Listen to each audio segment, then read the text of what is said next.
Oi bruvs, fish and chips governor, want a spot of tea? Where are we tonight? We're in the UK for WWE Raw from Birmingham in the LG Arena. We are live for Monday Night Raw. And why are we doing this episode? Oh, why are we doing this episode? Well, this is the first ever event you ever went to.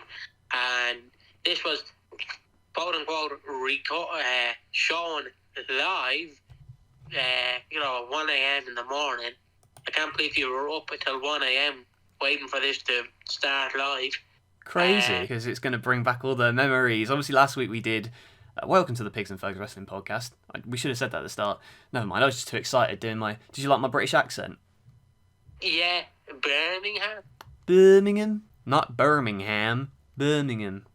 Because we're in Birmingham, England, for the first ever show that Fergs went to. That's me. And, we'll start immediately, because we don't really need to do a nostalgia seg, do we? Or like any of that, because we kind of covered it in that Christmas episode, didn't we? We can still do the nostalgia segment. We can still do it. Yeah, I mean, we can start. Can I start off by talking about my... Actually, no, we'll do the nostalgia segment and then I'll talk about my memories of this show. So what have you got for us? I've got the results, but I'll do the results after the show because it makes more sense. Oh, because I see. We're going in alphabetical order, so it would make more sense to do the TNA and the SmackDown results afterwards. I have Ringside Collectibles. Will I send you the Ringside Collectibles? Okay. I'll have a look at this. So the ones that stick out to me are the Andre the Giant Legends exclusive and the Texas Rattlesnake one. They look really cool. Is there anything on this page that you've got? The Undertaker San Diego Comic Con 2010 exclusive sticks out to me. The fact you can still pre-order it. Oh, wow. Oh, yeah. Well, back then, I suppose you could do that, but can't do that now if you've got, the scarcity of some of the figures out there. But yeah, it's a cool looking... I don't think I had any... No, I would have had like one Mattel figure at this time. I didn't even have an Elite at this time, I don't think. I was still on the Jax figures. But then again, Mattel had only been around knocking about for like 2 years at this point. Yeah, so I wasn't really into my Mattel figures yet. It was only as I went on into filming NLW that I realised I needed them. So, yeah, that's pretty cool. And the game, you know what game's out at this time? Or is it out yet? It is out. Give me 1 second to get up. I have WWE 13 here in my lovely notepad. So WWE 13 came out. Yeah. It has the largest roster to date. So at this point, it was the largest roster. Since then, it's been defeated by 2K14, not 2K15, 2K16, 17, 18, 19, 20, 21, 22, and hopefully 2020. So you all know what this game is about. It was developed by THQ. It was the quote-unquote last game developed by Ukes. Was it Ukes that went out of business? No, it was THQ that went out of business. THQ went out of business, yeah. This was quote-unquote the last game they developed, which is wrong. They last developed 2K14, but they needed a publisher, so 2K went, well, lads, I see you're looking for a publisher, lads, and I've got one right in stock, and they just slapped a sticker on top of it. So that's not a 2K game necessarily, even though it says 2K14. But this game was released on the PlayStation 3, Xbox 360, and it's the last ever wrestling game released on the Wii. It was released on the 30th of October in North America and November 2nd in the United Kingdom. I absolutely adored SmackDown vs. Raw 2009 on the Wii.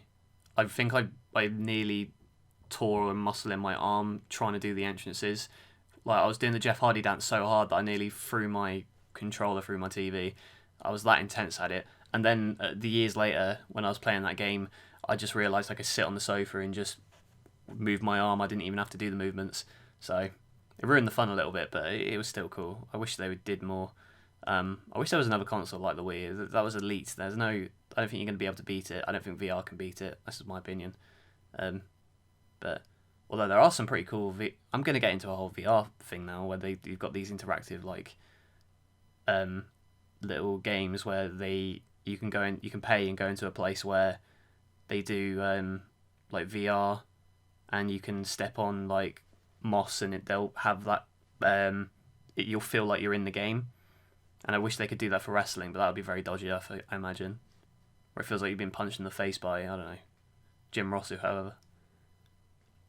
Imagine being punched in the face by Jim Ross. That would be a slobber knocker if I ever saw one. Yeah. Yeah, so I'm going to do... Do you want me to do my nostalgia segment? Where I talk about me? Yeah, 1 second. For people who want to know, WWE 13 had 2 noticeable people, excluding Angle and...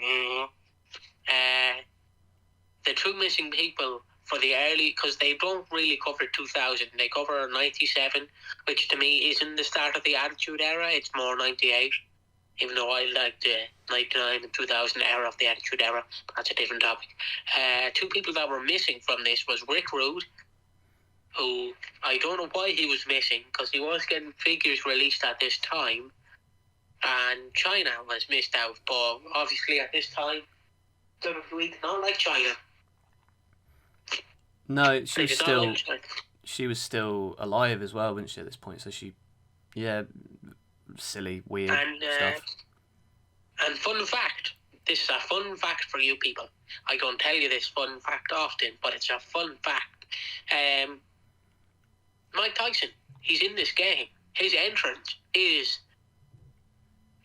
what was the Floyd Money Mayweather's entrance? That was supposed to be an SVR 09. And they couldn't agree on the rights to get him in the game, could they? No, they couldn't agree. Floyd wanted an insane amount of money, and they were like, it's not worth it. Here's the front door, Floyd. Here's the front door. There's the back door. This is the receptionist. You can gladly leave by the front or back. We don't mind. We'll talk to you at Christmas. And basically, they kept the entrance, but they got rid of Floyd. And then Tyson came along and was like, I can't do a list. I wouldn't be in the game. And then they were like, yeah, Tyson, we'll put you in the game. But they just couldn't be bothered to do a new entrance cycle for him then? No. And then 2K16, Tyson was like, don't put me in the game, lads, please. And they were like, all right, but we'll put the Enforcer in. The Enforcer? God. The fact that you're not even able to mention the man by name is so weird.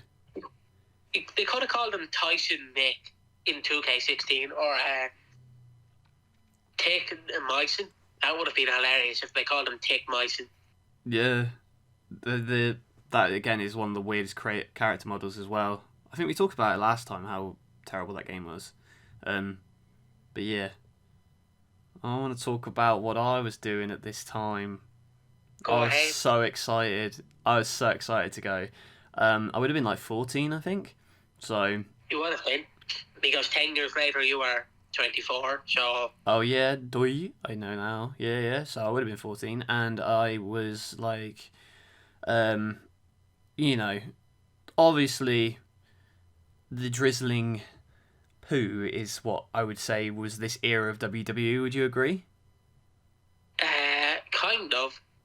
But I was so pumped to go to this show, and, spoiler alert, this show sucks, but when I was there, this was the best thing ever to me. I loved it when I went there, and it was a memory I've treasured since, and I loved it so much. So yeah, Birmingham was the closest to me, at least at the time, that I could go to like a big WWE event. Never been to a wrestling event ever before. And like one on this scale, like a taping as well, TV taping. I thought, oh, this would be sick. I get to see, because at the time CM Punk was my favourite wrestler, and he was the champion obviously, so I was excited to see that. And there were a bunch of other people I was really looking forward to seeing, like Rey Mysterio, Wade Barrett, which we'll talk about later on as well. And yeah, I mean, the show itself sucks, don't get me wrong, but when I was there, I gotta say, like, I loved it so much. And the atmosphere was so fun. Loved it. I think I was sat, like, not in, like, the rafters, but, like, an upper deck. So, I had a decent view of the ring. I used to have photos of it, actually, but they were on my old crappy camera flip phone, and I've since lost it. But, yeah, I'll just be kind of going through my memories of this, moving on. And I even remember, I know it's sad, but I remember what the tapings were for WWE Superstars before the show, and it was Jey Uso defeating Heath Slater, and it wasn't. It was Jimmy Uso defeating Jinder Mahal. That's it, and also Tensai, aka Albert, beating Justin Gabriel. So that was the little palette, the first little taste of action. And our commentators tonight are Michael Cole and Jim Ross. And we're in England, so Survivor Series is coming up very soon as well. And it doesn't seem like at the time there was like a proper main event yet. And the thing tonight is we're going to find out why Brad Maddox screwed Ryback out of the title at Hell in a Cell. Oh, what a time. We talked about Brad Maddox a little bit last time, and I was a bit harsh on him, but I think I cut that segment because I was wrong on a lot of things. So, now I will it say... remains on the floor. It will never be seen. Yeah. So I'll apologise just in case I did accidentally leave it in. Brad Maddox, I'm sorry. You didn't deserve to be screwed over even then. So, we see what happened earlier today. The Miz asking Paul Heyman why is CM Punk running away from his team, and then The Miz quits the team. So this is the start of The Miz's face turn, which doesn't last too long, and it's not very good. But the weird little voiceover thing at the start about Vickie and Cena, so we'll see what they do later. And our first match is going to be a big one. Well, not really a big one. We got Rey Mysterio, Sin Cara, and R-Truth versus the Primetime Players, and Antonio Cesaro. So immediately, off the bat, still cool to see Mysterio and Cesaro in the same ring together. I wish they had more interactions here. But I just remember at the time being so pumped to see Rey Mysterio live. He was one of my favourites as a kid, so yeah, he was one of the people I was looking forward to. They've got a weird... I don't know why R-Truth is teaming with Sin Cara, and this is the original Sin Cara, by the way, Big Bocce himself. But to be fair, in this one, he does alright. Cesaro and Sin Cara have some good back and forth in this one, and the Titus and Ray come in and they try and outpower, or high fly, I should say, the Primetime Players. It goes for a 619 as Rey Mysterio, but Cesaro picks up Ray into a tilt-a-whirl, which looked really, really good. And I think the crowd was pretty into it at this point, so they were kind of into it. The Titus keeps hitting some backbreakers, gut wrench from Cesaro, and Rey Mysterio sends Cesaro into the corner. Truth hits a suplex into a stunner, which looked really cool. And Young gets out of the gutbuster. Sin Cara gets out of it, and then there's a 619, and then R-Truth with his finisher to pin Cesaro. So he pins the United States champion. Wasn't happy about that. But also, the main thing I really took away from this is Tout. Do you remember Tout? Not really, no. Even though I became a fan literally a month after this, no, I don't remember Tout. So I would have been too young. They are trying to rival Twitter by having this Tout thing, which they've had a partner with, and they're trying to really put it over by having the wrestlers on it, and it's really dated in hindsight, but it's quite funny that they're all touting each other and trying to irritate each other, and so I thought this match was fine, honestly. I mean, obviously at the time I was super pumped to see it live, and but the action here, it was alright for a start. Trust me though, it gets a lot worse. But what do you think of this match? I think it was a good opener. It was a very good opener, I will say. Yeah, I feel like this whole show felt like a house show in terms of the fact that you had... I feel like the entire roster was on this show, for good and for bad. But it did feel like a house show in terms of the ways that matches were kind of set up, because apart from the John Cena stuff, there wasn't really a lot of storyline going on here, was there, on this whole show? No. So, now we come up to probably my favourite part of the show.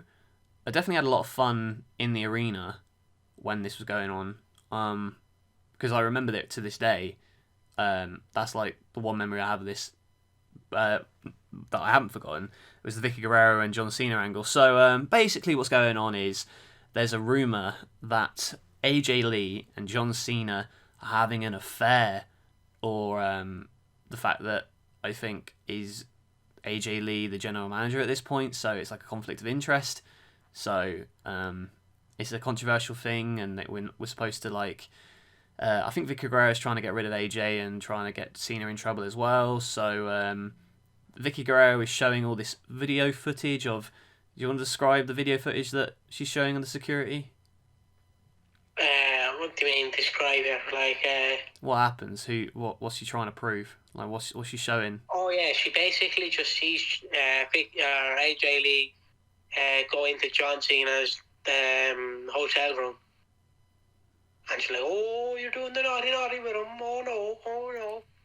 And then Cena comes out with his little towel on, and his abs are showing, and that was it. He put a do not disturb sign on the door. And Vickie Guerrero thinks that he was clapping AJ Lee's cheeks. Too right. CM Punk would be happy about that, but I think that's a time after this anyway. So Vickie Guerrero running a clean show isn't going to happen. It's like me learning a new move. I've got 5 and that's it. Is it 4 or 5? And that's a good line from John Cena. I wish I appreciated this man more. Honestly, he's a very funny dude. But I was definitely 14-year-old me was obviously booing John Cena because I thought it was cool. I wouldn't do that now. I love John Cena. So yeah, AJ in the robe and Cena says proves nothing, and then you think that it's all going to be. I think they must have cut stuff out because I remember this segment going on for years when I was there live. And I suppose that's the benefit of having a UK show is to be able to cut stuff out. But you get Ziggler popping up with AJ and says, you're doing the naughty with John Cena, you smell, that kind of thing. It just keeps going really. So overall I thought the Cena bits were fun and it was a silly story, but what did you think of this show? Not this show, this segment.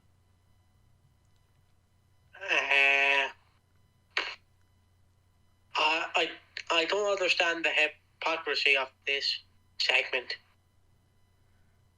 How so? Because she was basically saying, John Cena, John Cena,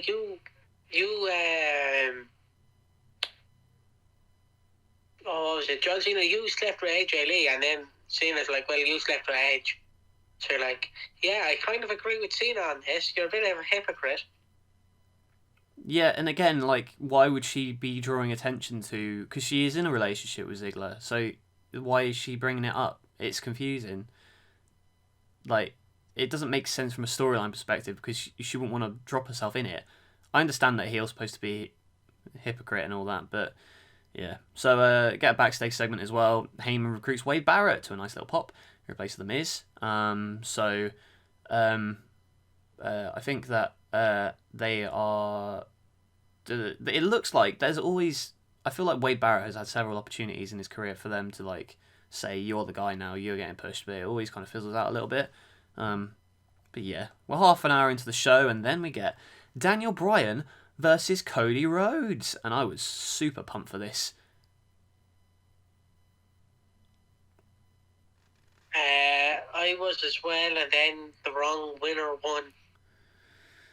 Yeah, this went 2 minutes long, and I was like, oh, because for a minute I was like, oh, I know the roster sucks, but Daniel Bryan versus Cody Rhodes, that's going to be amazing, and nothing happens. He hits a tope and a disaster kick, and then crossroads, and then, oh my god, I can't remember being disappointed at the time. I can not tell you for the life of me what happened when I was there live, but watching it back, I was like, oh damn, that's so disappointing. So then we do another match, and it's Kane versus Damien Sandow, and this match is a little bit better, but it's still fairly short because Cody and Bryan get ejected, and I just wish they would have had Bryan and Rhodes go like 10 minutes instead of having these too many matches. Like, what's the point? It seems really silly, and I feel like the whole concept of this tag team division at the moment, like, I don't know, it's thrown together teams at this point, and obviously the Rhodes Scholars go on to be interesting, but yeah, I don't know, I did not like this bit at all. It just made me disappointed at what could have been. What about you? I honestly agree. I couldn't have said it better. nothing much can be said. No. And then we get another talking segment. So we've got Michael Cole interviewing referee Brad Maddox, who low-blowed Ryback so that Ryback did not win the WWE Championship in Hell in a Cell against CM Punk. Very silly to have Brad Maddox here. So, you know what, to be fair to Maddox, I feel like he did well in this promo, you know, considering it's his first time in front of a big crowd like this, in terms of cutting a promo. So he wanted to be a WWE superstar, he was in developmental, and he keeps trying to get his foot in the door, and so he keeps getting watted, but to be fair, I feel like he plays into it well, and so he's cutting this promo. It's not the best promo, but it's alright, and he's saying that Punk didn't have anything to do with it, and he now wants to face Ryback, and then suddenly Vince McMahon's music hits, and I think this was definitely something I remember. This was like pop of the night, so very surprised to see Vince on a Raw in the UK, and it's so he says if you beat Ryback next week you get a contract, and then he kind of brings out Vickie Guerrero, and they continue the segment a little bit by saying do you believe Punk was involved, because Vince does, and then Vince is kind of playing around with Vickie, trying to play the face, and says he shouldn't be in this Survivor Series match. You need to defend your title against CM Punk. No, CM Punk will defend against Ryback and John Cena. So if Vince doesn't respect Vickie Guerrero, I don't know why she's in charge. So it's interesting. But yeah, as a package, the Vince thing, the Maddox thing, the announcement of the title match, your kind of thoughts on this one? I thought it was fine. I thought it was fine, honestly. Like, is there any... Because, we talk about fantasy booking a little bit on this, but Ryback... I think we actually talked about it last week, didn't we, about Ryback and what the wasted potential was here. And we'll talk about a little bit about it later. But on the flip side of that, Brad Maddox, what do you think... What do you think his ceiling could have been in WWE? Honestly, his booking is perfect. He was, I don't know what's the word, squeamish? He was a whiny heel, basically. He played his role perfectly. Yeah, but do you feel like he could have been utilised in the ring more? No. No? Because he became general manager, didn't he? For quite a while. Yeah, he became general manager of Raw and SmackDown, I think, got battered by the Shield. Yeah. Oh, yes. Yes, I remember. Then he went back to NXT, and then he came back up to wrestle a match at SmackDown, I believe. He called the fans pricks, which we're allowed to say. That word is not a bad word. And then WWE went, don't call him pricks. Sacked. That was very weird to sack him, like off the bat like that. But again, that's a very strange kind of set of circumstances. Yeah, I sometimes think, what if with people like that? Because there was loads of people popping up around this time that you never hear about these days. So, very interesting. But two people we do hear about these days, because they were in the Royal Rumble recently. It's Sheamus and The Miz. And this one was, I liked it. I thought it was fine. It went for about 15 minutes. It was a good, solid match. And the Big Show's out on commentary. And let me tell you, this guy is huge. Like, I could, even in like the cheap shit seats, he was massive. And Sheamus is someone as well I was excited to look forward to seeing wrestle on this show, because he was also one of my favourites at the time. And I think that so this one, I would say it's a nothing match, but they work well together because they're just, I don't want to say bog standard. They wrestled a bog standard match because it makes it sound a bit disrespectful, but I thought it was done really well. It wasn't like anything special, but it did what it needed to do. It was a nice little match on this show, and compared to the other matches on this show, at least this one had a little tiny bit of star power. But some of the highlights here, the Big Show yelling on commentary, Sheamus with the roll through, and then there's a couple of kicks to the chest from The Miz, a top rope axe handle. There's a lot of chin locks on this show, actually. Wrestling Bios will be proud. Like, in every match. They did a bloody rest spot in the Uso versus Slater match later on as well, which I was like, why are you doing every match had a headlock for like a solid 2 minutes. It was crazy. But the top rope shoulder from Sheamus gets 2.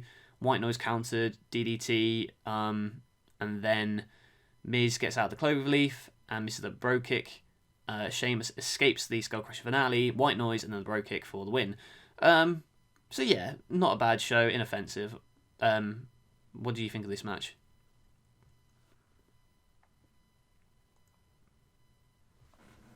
Don't know if that caught up on Mike. What to say? Bog standard. Has this show broken you? Because we should put it on the Nitro scale because it's about to get worse. In terms of like what? Because these were the same amount length of shows, 3 hours, or like 2.5 hours ish. That Nitro was bad. That Nitro had a lot of nothing action. So does this show. How would you compare it to Nitro so far? See, the difference is, and this is a controversial take. Don't know if you've heard this take before. At least WWE knew how to book their talent, kind of. WCW, had Macho Man wear heel underwear for 1 week and then wear heel babyface underwear the next week. So this show, even though it broke me and I had to watch it on the bus and I had to watch it at home. So the Dublin Crackhead did get to see it, thankfully. Yeah. But this show broke me. Can we get Dublin Crackhead on for an episode? I don't think so. Oh, never mind. We'll have to get some more connections and make that happen at some point in the future. But yeah, I paid to go and see this, but then again, stupid 14-year-old Fergs did not care. I loved this show so much at the time. It was just. It's because I think at the time I didn't care about matches. I cared about seeing the wrestlers I liked in person.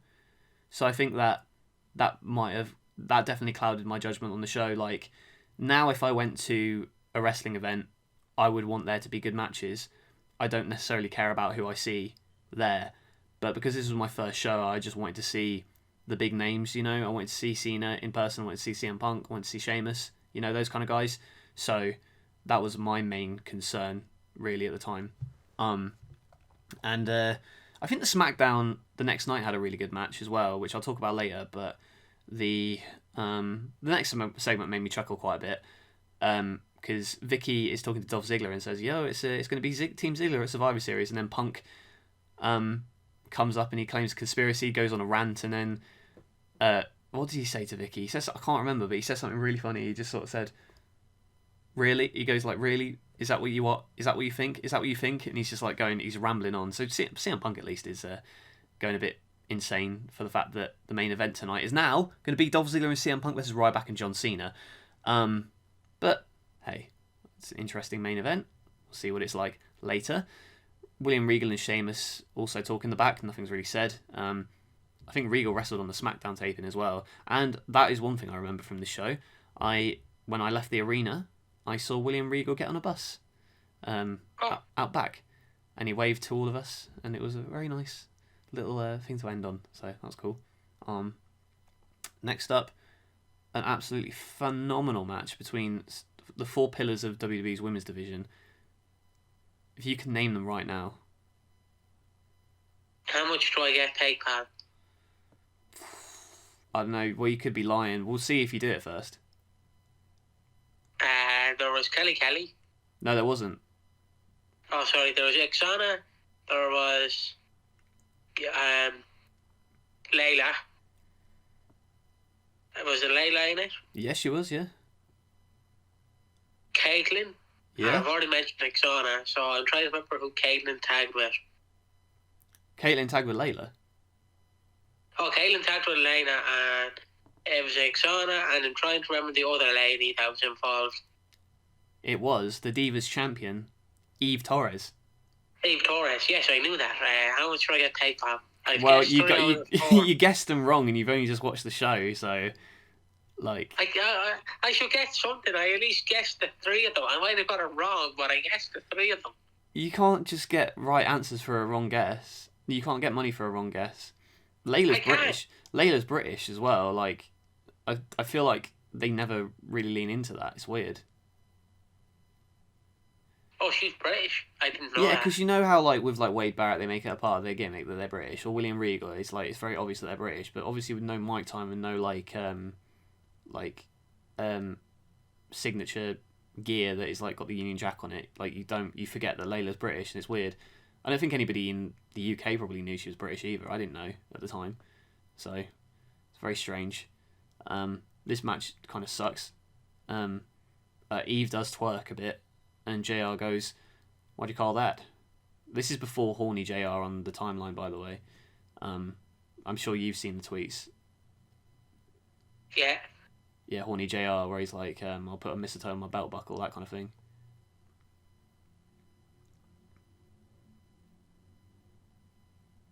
Yeah.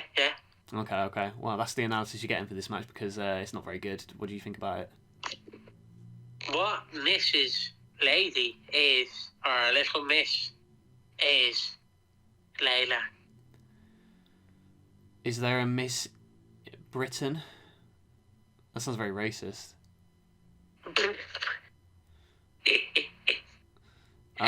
me have a look on the Little Miss scale. Little Miss Sunshine because she smiles and is happy. She is Little Miss. What Little Miss is she? She is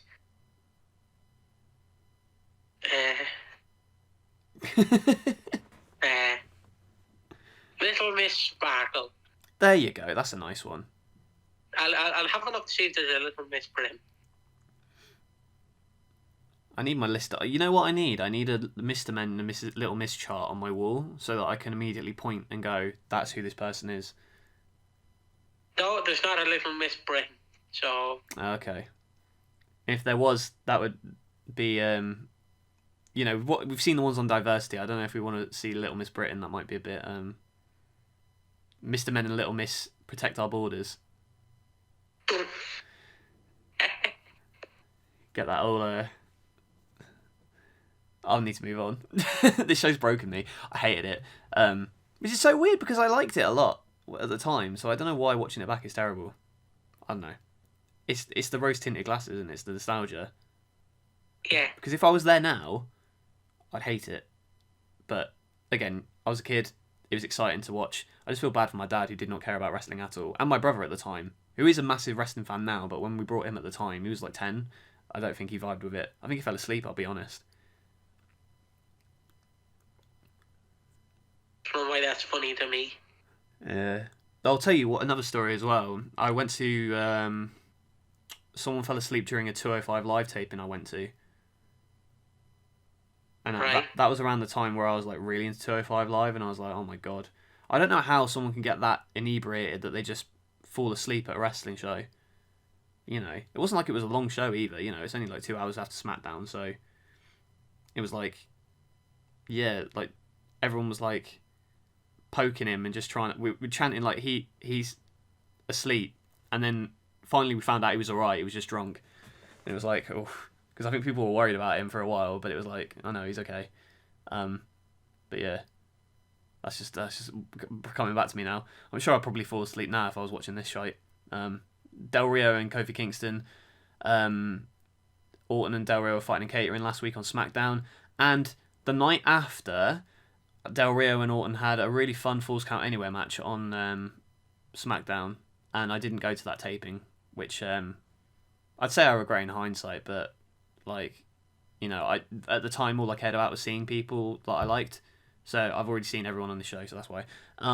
This match is nothing, although I will say I'm just glad that they didn't job out the Intercontinental Champion, because as soon as Kofi came out, and I thought like, oh, it's WWE in 2012, they're going to job out Kofi Kingston to Del Rio, but no, Del Rio gets distracted by Orton's music at the close here, and Kofi gets the win in a roll-up in a pretty short match, only like 7-ish minutes, but it felt really long.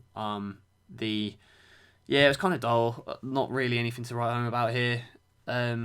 What do you think about this match? Oh yeah, and also Orton came in afterwards and hit the RKO on Del Rio, and that was that popped 14-year-old me. So what do you think of this match? I was delighted to see Mr. Tiggle. He was a highlight. Hell yeah. He wasn't Mr. Tickle here, though, I would say, because he did hit the RKO. I would say he's Mr. Who's Mr. Grumpy? Because he's not happy. He's got a big frown on his face post-match. He is Mr. Quiet. Yeah. Because he doesn't say anything. And also, he snuck up on Del Rio and he couldn't hear him coming. So, there you go. Or he is Mr. Snow. Why? Because Snow KO. Oh, I thought you were referring to Coke habit or something. Allegedly. No, allegedly. That's Riddle. That's his partner. Allegedly. Wait, what? I'm only new to hearing this. He's in rehab right now, isn't he? Who? Riddle. Oh, I thought you were on about his wife. Oh, no. Yeah, Riddle, he's in rehab, yeah. Yeah, so, hope he sorts his life out. Anyway, hope they sort the show out, am I right? Hey, we've got Epico and Primo taking on the dream team of Zack Ryder and Santino Marella. I sat down with my partner to watch this for a bit, and she wanted to skip straight to the Zack Ryder match, and I said, if you wish. And it's trying to explain the lore of the Cobra and why it's an effective finishing maneuver, and why actually the Cobra is a more devastating finisher than the Rock Bottom. What? Am I wrong? I don't know. Because with the Cobra, I know he's got a silly snake on, yeah? But he's literally jabbing his fingers into your throat. That can cause breathing problems, can cause larynx problems. The Rock Bottom is a flat back bump. He may not have a snake on his willy or anything like that. That's all I can think of, that's all. But the Cobra, it's like a big snake, so when he's chopping you in the throat, it's like a karate technique. Imagine if it's like Solus. I'm equivalating it to Umaga's Samoan Spike. It's the Cobra. It's the same thing. I'm just saying. There you go. Is that a hot take? How? Huh? Well, how is it like the Samoan Spike? I'm still here. What you said? I didn't hear what you said. I'm talking about the lore of the Cobra. I was saying it's the same as the Samoan Spike. Yeah, I'd agree with that. Yeah. This match is fine. Sorry, I'm just looking at Mr. Main mugs. Are we doing a merch drop now, are we? Yeah, I'm just looking at the mugs. Sorry, you continue while I look at the mugs. Alright, you can look at your Mr. Men mugs. I'll talk about this match. They stomp out Ryder and Santino. Santino whips out his Cobra and lays out Epico for the pin. Woohoo! Yeah, and we're both the bad boy. Yeah, so it's fine. I mean, Ryder and Santino are over, so it's good. It's fine. Next up, though, very much looking forward to this one. Brodus Clay versus Wade Barrett. Barrett got the biggest pop of the night.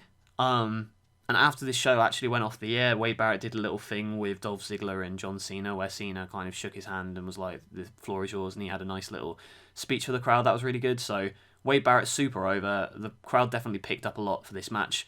And it just reminded me of how they really could have done more with Wade Barrett. But he's okay. He's still employed by the company, so fair enough. Fair play to him.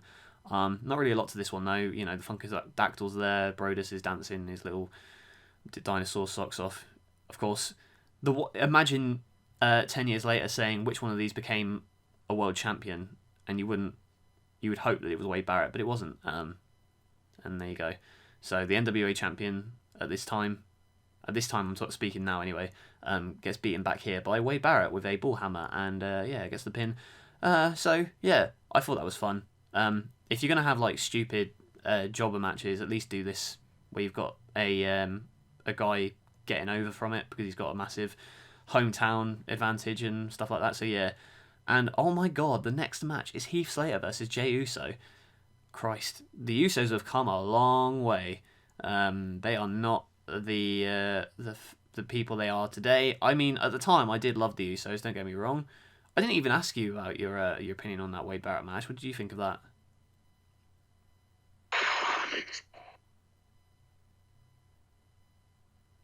Ah.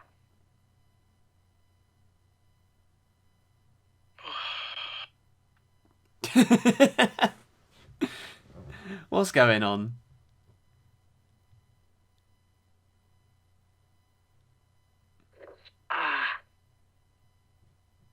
I don't know. Oh, we'll speed run it. We're almost over. It's okay. We've got Heath Slater versus Jey Uso. Again, there's no reason for me to say anything about this. This is them trying to stretch 3 hours of Raw. Like, come on. So yeah, I think Slater beats Jey Uso. So yeah, that was a match. And before the main event, we get Punk with a little promo. But you think about Punk as being a good on the mic kind of guy, but doesn't really say anything of note here. He just says he's going to win at Survivor Series and stuff. So yeah, then we come on to our main event. It's CM Punk and Dolph Ziggler versus Ryback and John Cena. The biggest match they could have done in this show, it seems. Cena and Punk start things off. And like the majority of this match is just Cena being beaten down. I did like Dolph Ziggler dropping all those elbows onto Cena like quick fire. The cardio it must have taken to do that is insane. Punk just kind of pissing off John Cena by kicking him. Cena hits an AA though, puts Punk down, but he can't get the pin. Dolph Ziggler, I don't know what to call him anymore. I'm fed up. The electric chair puts down Punk, and Ziggler again tries to go after Cena, misses a missile drop kick, and then hot tag to Ryback. And oh my god, these two guys sell like crazy for Ryback here. Ziggler gets thrown over, like battered. Yeah, he's definitely making Ryback look like $1 million. Meat hook to put Punk down, getting the pin on the WWE champion. Very, very fun. So yeah, the obvious thing to say would be, it was a house show level kind of main event, but it wasn't a bad match. I thought it was fun for what it was. It didn't go too long, and Ryback looked really good at the end. Ziggler's selling was great. So yeah, obviously overall horrible show, but this main event was decent. What do you think about this? It was a good main event. I will give you that. Yeah. Don't think your champion should have been pinned, but that's just me. No, I think they're trying to build back up Ryback from how he was. Like you can kind of build the story that Punk's getting a bit complacent as the champion. He's using all these methods. He's a desperate man, and that's what they're trying to put over. So I don't. Usually, I would be bothered about it, but I don't mind it here. I think that's okay. The fact that they had these 4 in the ring together, I think, highlighted them all very well. And we end the show with Ryback and John Cena staring at each other and feed me more. I can tell you as well, Ryback was super, super over when I went in Birmingham, and he was definitely he probably got the biggest reaction other than Wade Barrett on this show. So it was a very fun. It was that between them and Daniel Bryan as well. Actually, got a pretty decent response. So yeah. This the wrestling on this show left a lot to be desired. It sucked, but it was it holds a special place in my heart, and that's what really is the point. But as someone who didn't attend the show and is just watching it for probably the first time, what did you think? And I'm sorry. For the first time last time, it was an alright show. If you don't mind, I will give my thoughts after I run through Impact, if that's okay. Oh yeah, run through Impact, because Impact's doing pretty well at this time. We'll do that, and then I'll give you my thoughts on it. We'll both give you your thoughts on the show. So yeah, what's happening on the competition? Well, the promotion is Total Non-Stop Action Wrestling. The date is November 8th, 2012. The venue is TNA Impact Zone. The city is Orlando, Florida. Transmission is taped. The TV center is Spike TV. The rating is 1.03. Event reference, Impact 435. Previous episode, November 1st, 2012. The next episode, November 15, 2012. The results are Bobby Roode defeated AJ Styles in 14 minutes and 40 seconds. ODB defeated Jesse Cortez and Tara in a 2-on-1 handicap match in 2 minutes and 34 seconds. Kurt Angle and Sting defeated Devin and DOC by DQ in 6 minutes. Christopher Daniels, Kazarian and Magnus defeated Chavo Guerrero, Hernandez and Samoa Joe in 10 minutes and 51 seconds. And your commentators are Mike Tenay and it's Taz and Jeremy Borash. Have you got time for SmackDown? Yeah, go on. Let's get a bit of SmackDown. I almost remember the entire card. I think it was. I know Rey Mysterio and Sin Cara had a match, and I know that the main event was Del Rio and Orton in a Falls Count Anywhere match, which I was gutted that I didn't see live. And there was also, I believe, a tag team match between, I want to say, Sheamus and William Regal versus Wade Barrett and The Big Show. You would be correct. So this was taped in Birmingham, England, on the 6th of November. It was shown on the 9th of November. Actually, it was shown on. It was actually shown on the 6th because I did have a little bit of digging earlier, and it was a Super SmackDown Live, so it was a special Tuesday night one. Yeah, well, it says here it was taped on the 6th, so I don't know. Because it was taped on. It was taped earlier in the day because it was in England. That's all. But it was shown, as was Raw on the same day. Okay. Anyways, Kofi Kingston as champion defeated The Miz for the Intercontinental Championship in 8 minutes and 50 seconds. The primetime players, Darren Young and Titus O'Neil, defeated Rey Mysterio and Sin Cara in 3 minutes and 20 seconds. Big Show and Wade Barrett defeated Sheamus and William Regal in 11 minutes and 30 seconds. And Randy Orton defeated Alberto Del Rio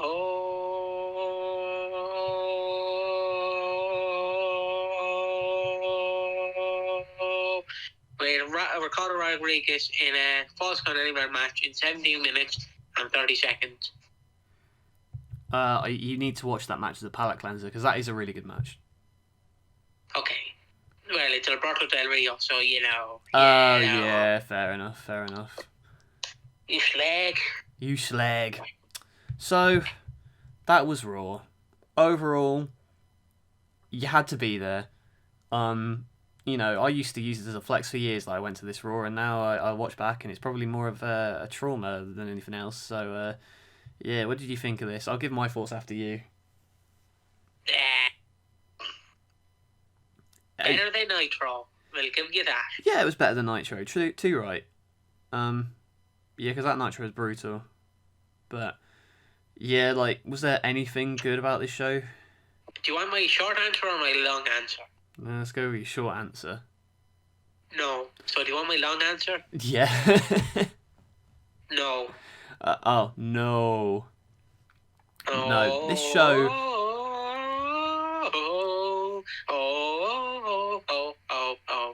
The good thing about this show was that I was there and I got to see all my favourite wrestlers. But the wrestling was shut up. The wrestling was bad, and it, you know, I like the main event. I like the John Cena bit where he was going and they were going to the hotel room. But yeah, as a show it sucked. But as an experience, I would treasure it forever. Even though, yeah, I'm not watching it back again. But it was nice to go back. It was a bit of a nice nostalgia kick. I'm going to be biased. I didn't think it was the worst thing ever, but if I, you know... it was too long, though. Like, this definitely did drag a lot, and there were so many jobber matches that it was so... You know, I appreciate Wade Barrett as well was on it, and he was over, and I wish he had something more interesting to sink his teeth into.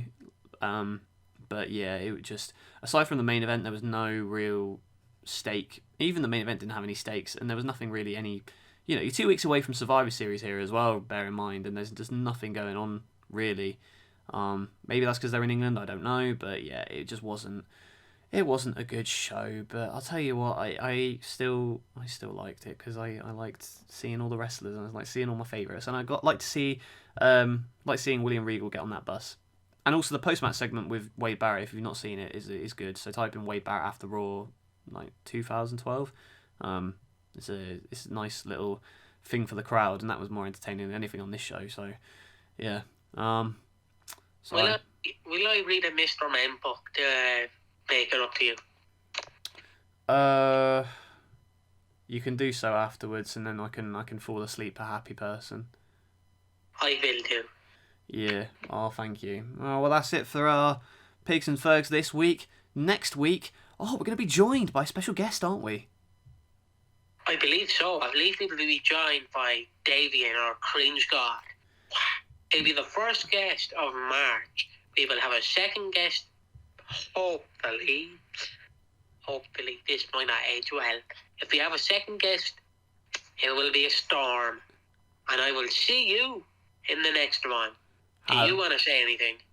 All I'll say is, freshen your drink, governor. Do your best British outro impression while we go, yeah? Thanks for watching. Don't forget to like, share and subscribe. I'm gonna colonise all your country. Too right. Oh, bloody give Ireland, it's right. Oh, bloody... Too right not. you We'll got... take Northern Ireland from them.